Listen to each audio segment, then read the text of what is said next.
Hernández. Pepe, buenas tardes. Hola, ¿qué tal, Julio? ¿Ya estamos al aire? Ya estamos al aire, ya de inmediato. Emoción. ¿Qué te parece? Ahora, No, pues, muy bien. muy bien. ¿Cómo has estado, Pepe? Pues bien, con mucho trabajo, afortunadamente. Siempre en épocas de campaña, el trabajo de los moneros se enriquece muchísimo, ¿no? Luego hay personajes de temporada que le salen muy bien porque dan mucho material para los caricaturistas o moneros.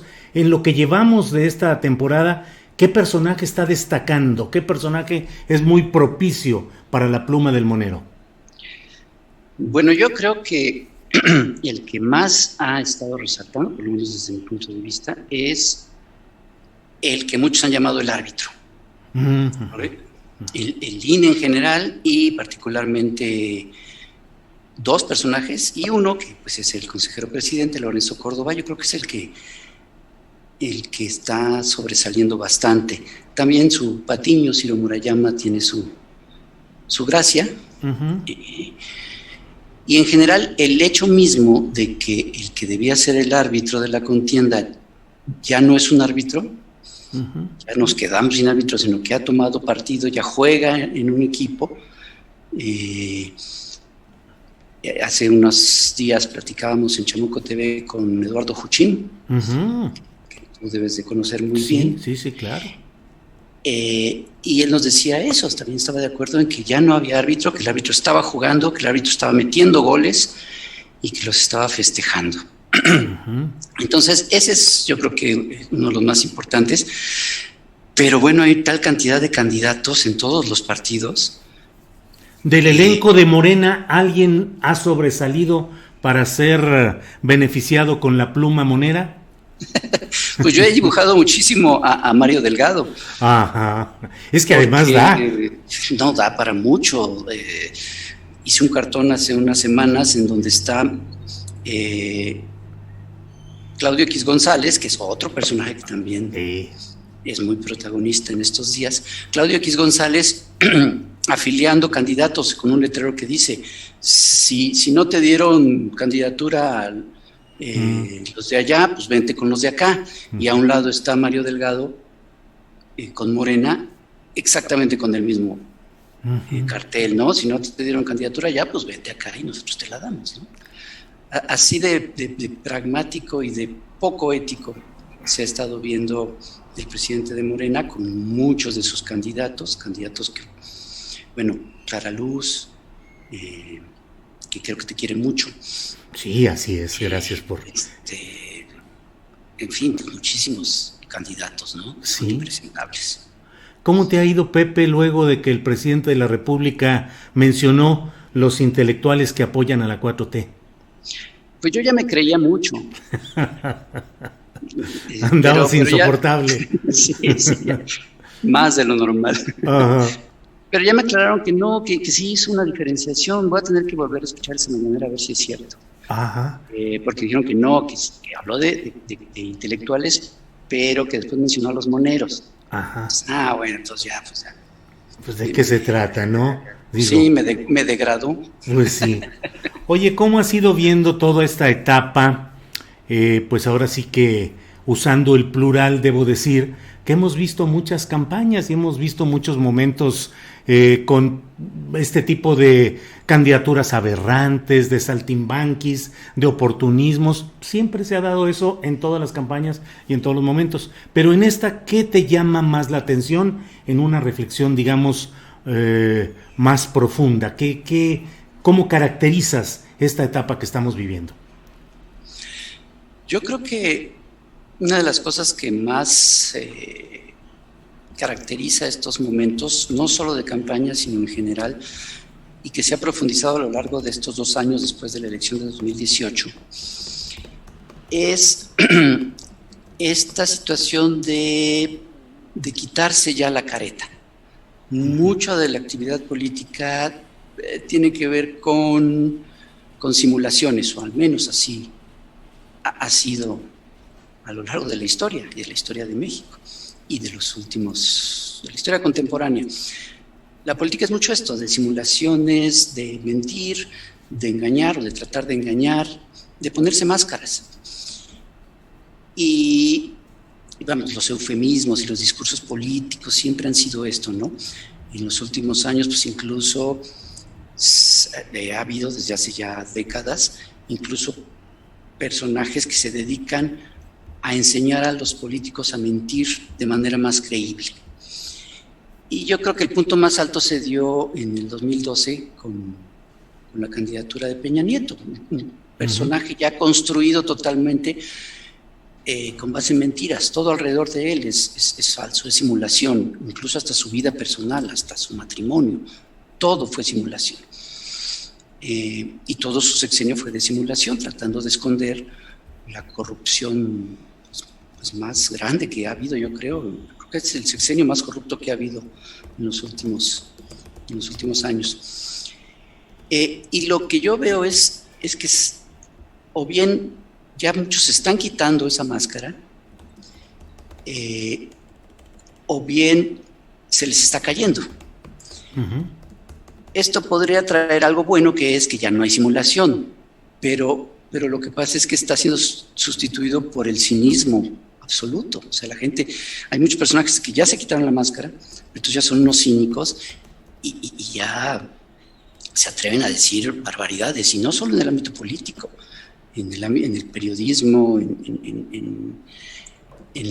pues, lo vemos todos los días en las redes sociales. Hace un par de días leía yo a alguien que escribía que lo que necesitaba, por ejemplo, la Ciudad de México era a alguien como Margaret Thatcher. Sí, claro. Por favor, o sea, Pablo yo no sé, sí. Yo no sé si son tontos y provocadores o nada más son tontos. No lo sé, pero me parece ya que te digo, es quitarse ya la careta. Y además de varios signos. O sea, hay gente que está totalmente en contra del gobierno de López Obrador, que había simulado, estoy pensando en el periodismo, y que ahora ya se quitó la careta y ya lo dice abiertamente, y lo cual me parece muy bien.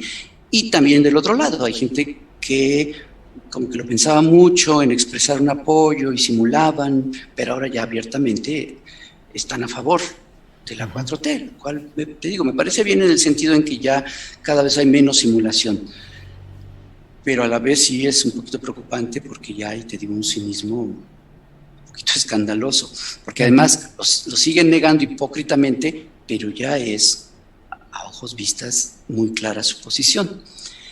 Entonces yo creo que eso estoy un poquito a vuelo de pájaro, una de las cosas que veo. Uno de los puntos que está generando pues entre irritación y esa definición o redefinición a favor o en contra de la 4T, como lo mencionas, uno de los puntos que están muy presentes es la recurrencia del presidente López Obrador en sus conferencias mañaneras a señalar, no solo por nombre de periodista o comentarista y de medio de comunicación, sino incluso colocando en la pantalla de esa conferencia textos de columnas o portadas de periódicos. En fin, hoy ha habido otra vez un señalamiento duro contra la prensa tradicional o convencional, hablando de que se vive una etapa de mucha infamia, de mucha oscuridad, de mucha ir en contra del interés popular. ¿Crees que ha sido adecuado y lo que plantea el presidente de la República en esas conferencias respecto a esa prensa convencional, o que debería de evitar esos señalamientos que algunos, entre ellos yo, pensamos que incluso le dan más vigencia y más presencia, más lectura, más visibilidad a esos textos y a esos medios?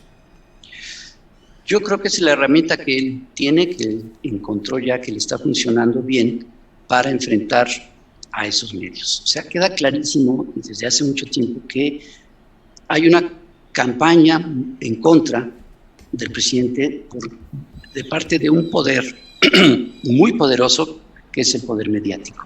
Y porque además en el poder mediático ya se incrustó, que ya estaban de alguna manera amalgamados, pero ahora ya se incrustó, insisto, abiertamente, parte del poder político y económico, ya más directamente. Estoy pensando, por ejemplo, en el diario Reforma. O sea, ya repito, ya se quitaron la máscara y entonces ya están actuando políticamente. Con la inclusión de Juan Pardinas particularmente, pienso. Sí, y de gente como Claudio X González. Claudio X González es una especie como de, y utilizando el mismo lenguaje de estos personajes, es una especie de mesías empresarial. Que está el mesías del billete. Sí, y está haciendo campaña abiertamente y manejando a partidos políticos y manejando también a medios periodísticos con toda esta idea de enfrentarse al presidente, con un poder muy fuerte, muy, muy fuerte. Es un poder tan fuerte que, regresando a 2012, ya pusieron un presidente, ya impusieron un presidente. Y es un poder muy fuerte, no solo en México, en todos los países donde vemos que suceden estas cosas, estas luchas por el poder, siempre está metido el poder mediático, ¿no? Y en Argentina es el Clarín, y en Brasil es O Globo, y ves que en todos estos hay intereses muy fuertes y son muy poderosos. Por primera vez en el México contemporáneo, el presidente de la República no solo no está en alianza y en connivencia con estos poderes, sino que está abiertamente enfrentado a ellos. Y entonces, obviamente, ellos van a reaccionar y van a hacer todo lo posible por mellar la autoridad del presidente y su popularidad con vistas a, o bien, que tenga que abandonar la presidencia antes de tiempo, o bien que en el 2024 no continúe este proyecto. Entonces, controlan todo el poder como lo han hecho siempre, con la diferencia de que ahora no están de parte con el presidente. El presidente no está con ellos, no les funciona a ellos, no está trabajando para ellos. Entonces están en abierta confrontación y tú ves, yo leo a muchos disqueanalistas o algunos analistas que se quejan mucho de las mañaneras y de cómo el presidente ataca a la prensa y tal, pero no toman en cuenta el origen de esto. O sea, claramente hay una campaña y hay, insisto, todo un sector que está agrupándose, por ejemplo, en Reforma, de tal manera que Reforma ya no hace periodismo, sino que hace política. Y el presidente no está contestándole a un medio periodístico, específicamente, sino está haciendo política frente a un sector que está haciendo política en contra de él. Y yo creo que le ha funcionado. Sí, Pepe, en diferentes circunstancias, pero ustedes han tenido como miembros del Chamuco acceso a la televisión universitaria, a TV UNAM y también a la televisión pública. Pero yo te pregunto, la recomposición de la prensa mexicana, la batalla del presidente de la República contra los medios de comunicación convencionales, ¿no se ha atorado? Es decir, me parece, mi opinión es que no se ha avanzado lo suficiente en la constitución del polo informativo y periodístico que de manera profesional y genuina pueda acompañar los movimientos de izquierda como el que hoy está presente en Palacio Nacional. ¿Crees que esos medios de comunicación convencionales están relativamente intocados, que van a tener una mayor presencia y que van a latigar, a reaccionar duramente contra todo lo que se está haciendo y que pueden volver triunfantes? Me parece que es difícil,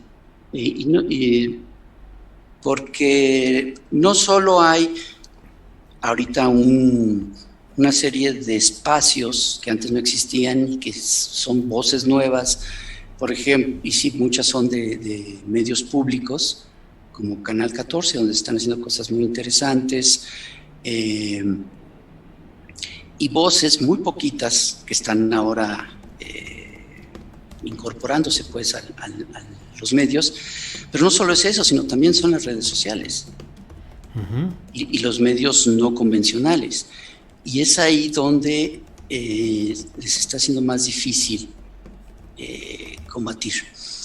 Están muy desprestigiados los medios tradicionales, está muy desprestigiada la prensa,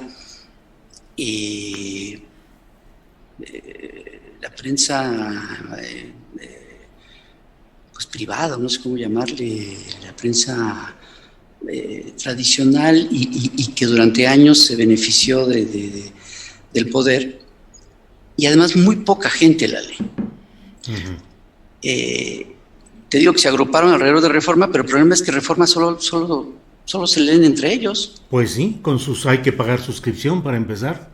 En primera vez se dieron cuenta de eso y ahora ya abren algunos textos lo que porque se dieron cuenta de que no les convenía eso. Pero aunque los abran, se siguen leyendo solamente entre ellos. Entonces han intentado algunas cosas como El País México, pues no funcionó porque más eran las mismas firmas, las mismas voces, pero ahora en El País México. Luego intentaron otra cosa con The Guardian que se llamaba La Lista, que es así de plano, nunca pegó, fue un fracaso absoluto, nadie nunca la lee. Uh-huh. Lo que les ha funcionado, sí, con estos autores y estos columnistas y analistas, con esta comentocracia un poquito como de altura, ¿no? Uh-huh. Intelectuales orgánicos, que solo se leen entre ellos, la gente no los lee. Entonces, más bien lo que sí les ha funcionado es reclutar a gente pues más popular, como Loret, Broso y estas personas, y lo de Latinos. Esto les ha funcionado más con la gente, uh-huh. Si lo ven. No sé qué tanto les crean, uh-huh. Pero los ven. Uh-huh. Y entonces ya crearon esto de Latinos, y ahora recientemente, o hace no mucho, Carlos Alarraqui creó otra plataforma, que ya son plataformas creadas no para hacer periodismo, para crear fake news y para crear, incluso yo como lo veo, para ser parte de lo que se conoce desde hace tiempo y se ha aplicado en varias partes, de lo que son los golpes blandos. Yo sí veo esto como uno de los elementos que configuran la idea de crear descontento social. Uh-huh. Inventando cosas, manipulando información, tergiversando información, y eso yo creo que sí les está funcionando en cierto sector. Sí. No sé qué tanto vaya a ser exitoso al final. Yo uh-huh. Creo que una buena manera de saber qué tanto está funcionando van a ser el resultado de las elecciones. Hasta ahorita todo lo que indican encuestas y demás no les está funcionando. Incluso hay personajes de ellos mismos que están ya desde hace tiempo aceptaron que van a ser derrotados el próximo 6 de junio. Pero bueno, ahí veremos qué tanto funcionó. Bien. Esta estructura mediática creada para ello. Bien.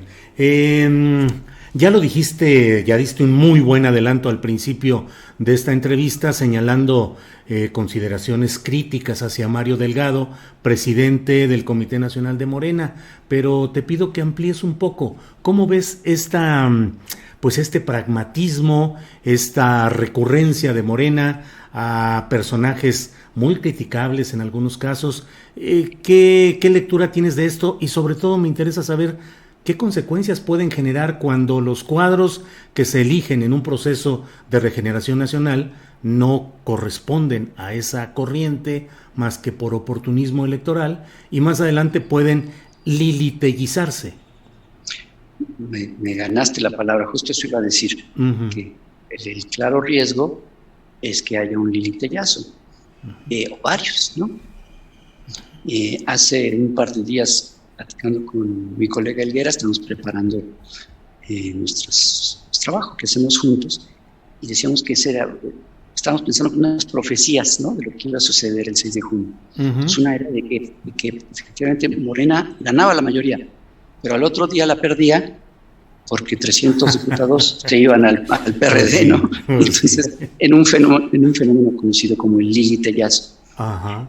Claro que ese es un gran riesgo.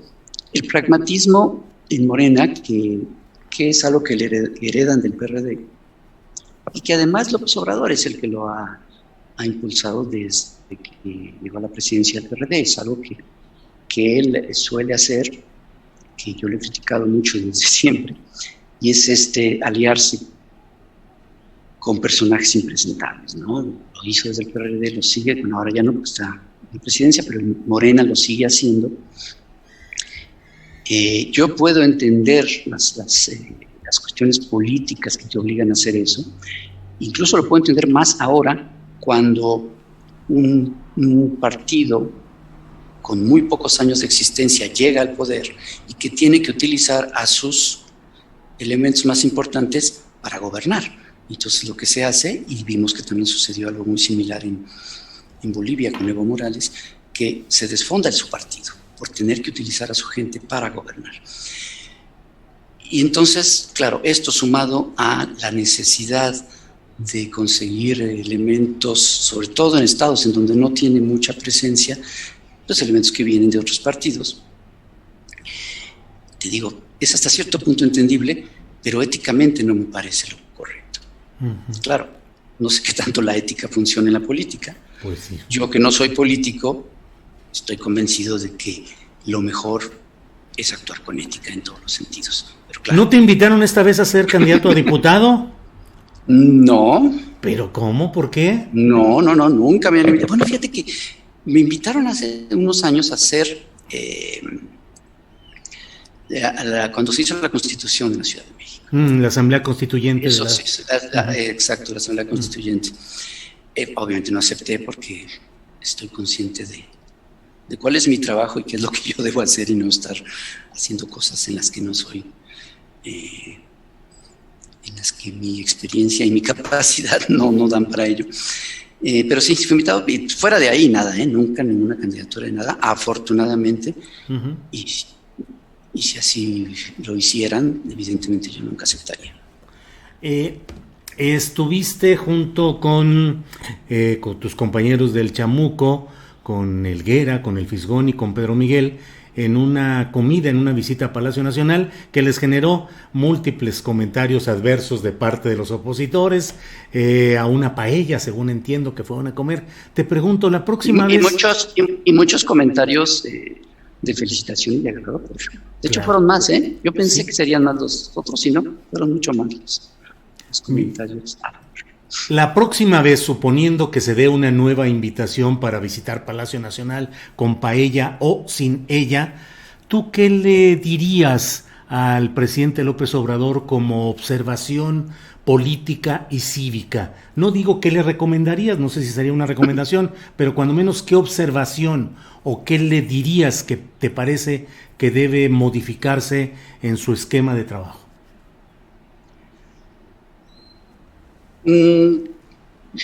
Yo creo que siempre que nos hemos reunido, quiero aclarar que eso no fue que fuimos a comer con el presidente, así, digo, sí fue eso, pero quiero decir, lo que realmente sucedió es que fuimos a comer con una persona que conocemos desde hace, por lo menos yo lo conozco desde hace más de 20 años, claro, y con el cual me he reunido muchísimas veces, he comido muchísimas veces, hemos platicado muchísimas veces.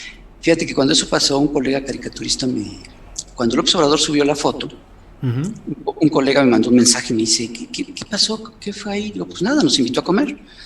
Y me contesta, qué loco que el presidente te invite a comer. Y le digo, no es raro que López Obrador nos invite a comer. Lo raro es que sea el presidente. Pues sí.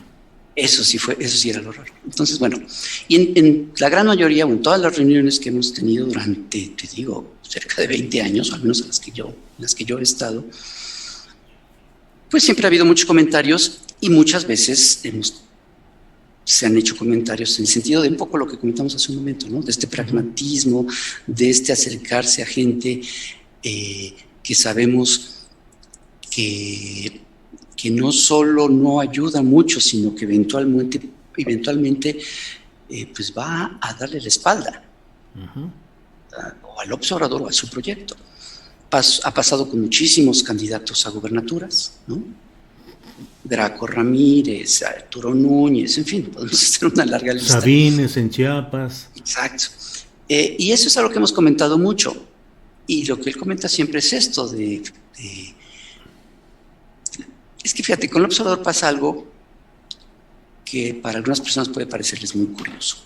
Lo que platica en corto en una reunión entre amigos no es muy distinto a lo que dice, por ejemplo, todos los días en la mañanera. No es un personaje en privado y otro personaje en público. Dice lo mismo y hasta con las mismas palabras. Entonces, pues argumenta lo mismo que ha argumentado públicamente, que la política es decidir entre inconvenientes, uh-huh. En fin, todas estas cosas que generalmente dice, y es lo mismo que nos ha dicho en corto. Uh-huh. Y lo difícil que es encontrar gente que sea 100% confiable y 100% honesta. Uh-huh. Esto lo tiene claro, sabe él perfectamente que es muy difícil encontrar gente 100% honesta. Y pues le seguiremos. Si hay una siguiente comida, yo espero que no sea paella, no me encanta la paella. Incluso me hizo daño. Y pues, seguramente comentaremos lo mismo y seguiremos criticándole gente que está cercana o gente que está en el gabinete o gente que, como Romo, que estuvo, en fin, pues lo seguiremos haciendo. Y él lo sabe, pues tampoco es algo que le caiga de sorpresa. Claro. Pues Munero Hernández, José Hernández, gracias por esta oportunidad de platicar contigo. Esperaremos otra oportunidad para hacer un repaso de lo que esté sucediendo. Cierro solo preguntándote tu respuesta, supongo que muy con la palabra concreta. ¿Cómo te sientes en esta etapa? ¿Más esperanzado, preocupado o en cierto sentido, no sé si ves el proyecto desgastado? No, yo creo que es algo por lo que peleé toda la vida, y como caricaturista, que llevo 25 años de caricaturista, siempre, pues la crítica siempre fue hacia los regímenes neoliberales, en general, específicamente con ciertas cosas, pero en general era eso, era nuestra pelea, era porque no hubiera, porque el neoliberalismo se fuera del poder. Hace unas semanas, viendo lo que sucedía en Colombia, uh-huh. La verdad es que pensé, qué bueno es no tener un presidente neoliberal. Uh-huh. Me parece que es una gran diferencia, marca una diferencia muy grande con respecto a lo que está sucediendo ahorita en Colombia, cosas terribles. Entonces, yo creo, no lo veo desgastado, lo veo enfrentado a una campaña cada vez más fuerte, y eso es lo que realmente me preocupa. La derecha en México siempre ha sido muy irresponsable, lo fue estando en el poder, fue muy irresponsable, y está siendo muy irresponsable en la oposición. López Obrador dice que está muy bien y que hasta eso se han mantenido en los cauces pacíficos y tal, uh-huh. Pero a mí sí me preocupa que pueda haber un riesgo de que conforme vayan viendo que todo lo que intentan fracasa, y ahora que es muy probable que vean que en las elecciones pierdan estrepitosamente, se vean tentados a intentar cosas ya mucho más radicales. Ahí sí me preocupa el riesgo de la ¿cómo se llamaría? Frenatización, ¿no? De la oposición en México. Eso sí me preocuparía que empezara a crecer producto de la desinformación, que además siempre lo han hecho, o sea, teniendo el poder y teniendo los medios de comunicación en sus manos, siempre han desinformado, siempre han manipulado, siempre, claro, y ahora lo siguen haciendo. Claro. Y entonces, que sí logren permear entre sectores más grandes de la población y que lleguen a creer estas cosas y que te digo, se dé esta frenatización de la oposición. Eso sí me preocuparía un poco porque, te digo, han demostrado ser muy responsables y no me gustaría ver cosas similares a lo que sucedió en los años 70 en Chile, por ejemplo. Claro. Pues Pepe, muchas gracias por esta oportunidad de platicar, de analizar, de dialogar sobre lo que está sucediendo en la política y en la sociedad mexicanas. Aprecio mucho tu disposición y espero que pronto tengamos oportunidad de volver a platicar. Claro que sí, cuando quieras y cuando se pueda, con mucho gusto aquí estaremos. Órale, gracias, hasta luego, buenas tardes.